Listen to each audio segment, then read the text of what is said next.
आपका RC teaching YouTube channel में। तो आज की इस वीडियो में हम आपको बताने वाले हैं कि पढ़ाई आप लंबे समय तक कैसे कर सकते हैं। तो जैसा कि काफ़ी स्टूडेंट मुझसे पूछ रहे थे या काफ़ी मेरे फ्रेंड्स पूछ रहे थे कि पढ़ाई लंबे समय तक कैसे की जाती है। जैसे हम लोग सोचते हैं, अंदर से मोटिवेट हैं, बट पढ़ने बैठते हैं तो कोई डिस्टर्बेंस आ जाती है या अदर कोई रीज़न आ जाता है जिससे हम पढ़ नहीं पाते हैं। तो हम उसी सभी टॉपिक को करेंगे कि आप कैसे पढ़ें, किस टाइम पे पढ़ें कि आप पढ़ सकते हैं, मतलब लॉन्ग टाइम तक स्टडी कर सकते हैं, आप कंसंट्रेट होकर पढ़ सकते हैं और आपको पढ़ा हुआ सब कुछ याद भी रहेगा। तो चलिए वीडियो को स्टार्ट करते हैं। तो हम यहाँ पर आपको कुछ पॉइंट्स हैं जिनको आप कराएंगे। आप इसको नोट्स भी कर सकते हैं, क्योंकि ये मत सोचिए कि आपको नोट बनाना ही ज़रूरी है। आपको नोट बनाने से ज़्यादा ज़रूरी ये है कि हमको पढ़ना कैसे, हमको कैसे सब कुछ याद करना है, सब कुछ कैसे रिकवर करना है, कैसे रिवीजन करना है, ये सब आपका अप्रोच रहना चाहिए। तो ये सब अप्रोच सीखने के लिए आप इस वीडियो को देख सकते हैं, और अगर आपको ये सब नहीं देखना है तो आप वीडियो को स्किप भी कर सकते हैं। तो चलिए वीडियो को स्टार्ट करते हैं। तो पढ़ाई करने के लिए सही जगह चुनें। पहला पॉइंट ये है कि सही जगह होना चाहिए, जैसे माहौल होना चाहिए पढ़ाई के लिए। ये नहीं कि आप चाहे जहाँ बैठ गए कि वहाँ कोई बातें कर रहा है, कोई भी वगैरह वगैरह कुछ भी बातें कर रहा है तो आप वहाँ पर बैठ गए तो वहाँ पर भी पढ़ाई हो सकती है। तो ऐसा नहीं हो सकता। पढ़ाई के लिए सही जगह चुनना चाहिए। जैसे कुछ स्टूडेंट होते हैं लाइब्रेरी में जाते हैं, तो लाइब्रेरी में कुछ बेहतर पढ़ाई हो सकती है, इसीलिए वो जाते हैं। वो अपने परिवेश से दूर जाना चाहते हैं। तो यह पहला अप्रोच ये हो गया। तो अपनी पढ़ाई, तो ये पहला पॉइंट हो गया। तो आप लोग इसको पहला पॉइंट अपना देख चुके हैं कि आप पढ़ाई को बेहतर कैसे कर सकते हैं। तो यहाँ पर देखिए, यहाँ से देखिए अप्रोच इसका।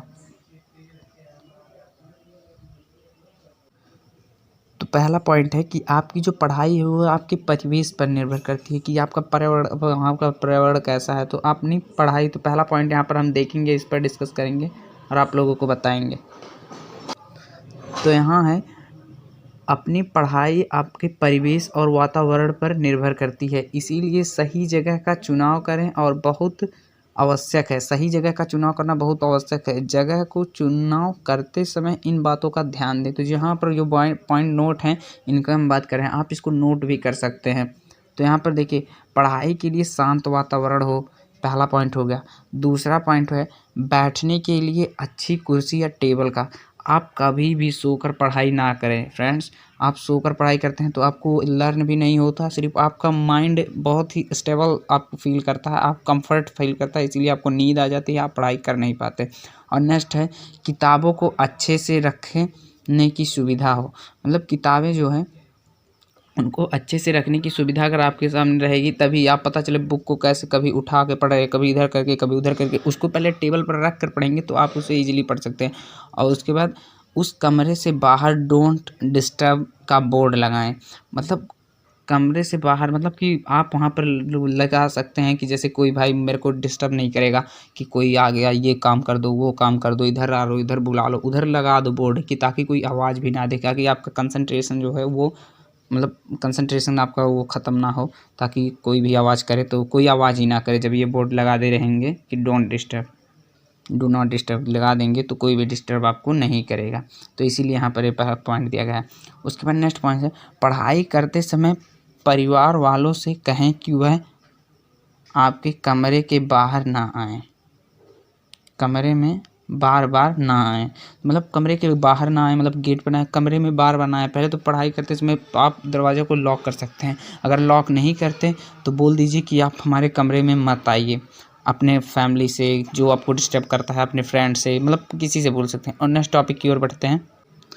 और नेक्स्ट है यहाँ पर कि पढ़ाई के लिए एक योजना होना बहुत ज़रूरी है। जैसे फ्रेंड्स होते हैं कि कुछ लोग होते हैं कि बिना कोई टेबल बनाए ही पढ़ाई कर रहे हैं, तो उनकी पढ़ाई, अगर आपको टारगेट सेट किए हैं तो आपका एक वो होना चाहिए, एक शेड्यूल होना चाहिए जिसके अकॉर्डिंग आप काम करते हैं, जिसके अकॉर्डिंग आप खेलते हैं। मतलब अगर आप उसको फॉलो नहीं कर सकते तो भी आप थोड़ा बहुत उससे टाइम मैनेजमेंट कर सकते हैं इधर उधर, जैसे खेलने में, पढ़ाई में, या कोई वर्क आ गया इमरजेंसी वर्क। तो इस सब के लिए आपका एक होना चाहिए, पढ़ाई के लिए आवश्यक योजना ज़रूरी होना चाहिए। एक पढ़ाई करने के लिए इस तरह की योजना बना सकें, तो पढ़ाई करने के लिए योजना बहुत ही ज़रूरी है फ्रेंड।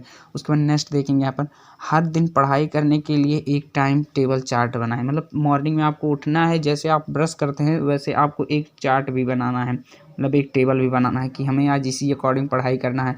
मानता हूँ मैं, आप उसको 100% तो नहीं फॉलो कर सकते, मतलब कर सकते हैं, लेकिन अगर आप 100% नहीं कर सकते तो आप अगर पहले दिन 60% करेंगे, दूसरे दिन 70% करेंगे, तीसरे दिन 80%, तो ऑब्जेक्टली वो आप धीरे धीरे 90% करेंगे, और आप 90% जिस दिन से करने लगे उस टेबल को फॉलो, आपकी लाइफ उसी दिन बदल जाएगी, आप पढ़ाई करने लगेंगे। उसके बाद नेक्स्ट देखेंगे, आप पढ़ाई को दैनिक कार्य से अलग ना समझें।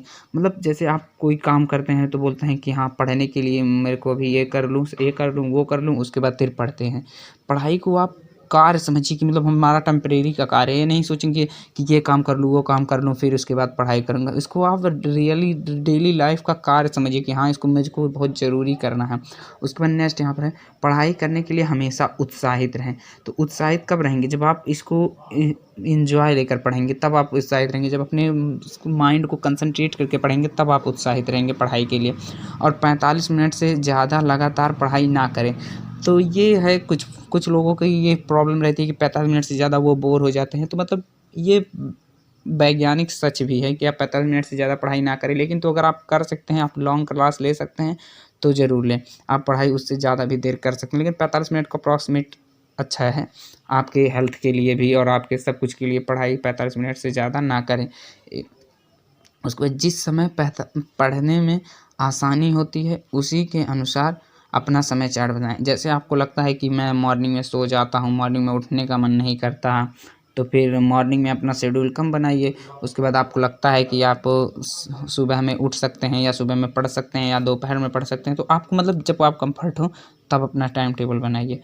उसके बाद नेक्स्ट टॉपिक में बात करेंगे नंबर 3, और पॉइंट नंबर इसका 3 है। तो पॉइंट नंबर 3 है कि ध्यान भटकने वाली चीज़ों से दूर रहें। तो ये मोस्ट इम्पॉर्टेंट पॉइंट है। इसको अगर आप कर लिए तो आपकी लाइफ अच्छी हो जाएगी। अगर आप पढ़ने वाले स्टूडेंट हैं तो भी, और अगर पढ़ने वाले स्टूडेंट नहीं हैं तो भी, आप ध्यान भटकने वाली चीज़ों से दूर रहें।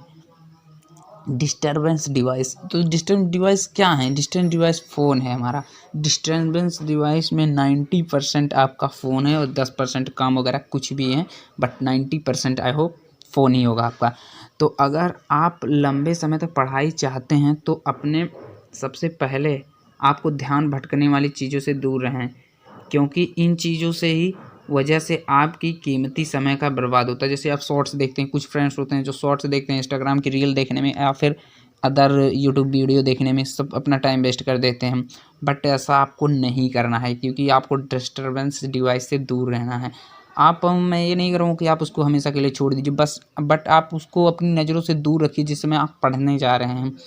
उसके बाद तो इस इलेक्ट्रॉनिक यंत्रों से दूर रहें।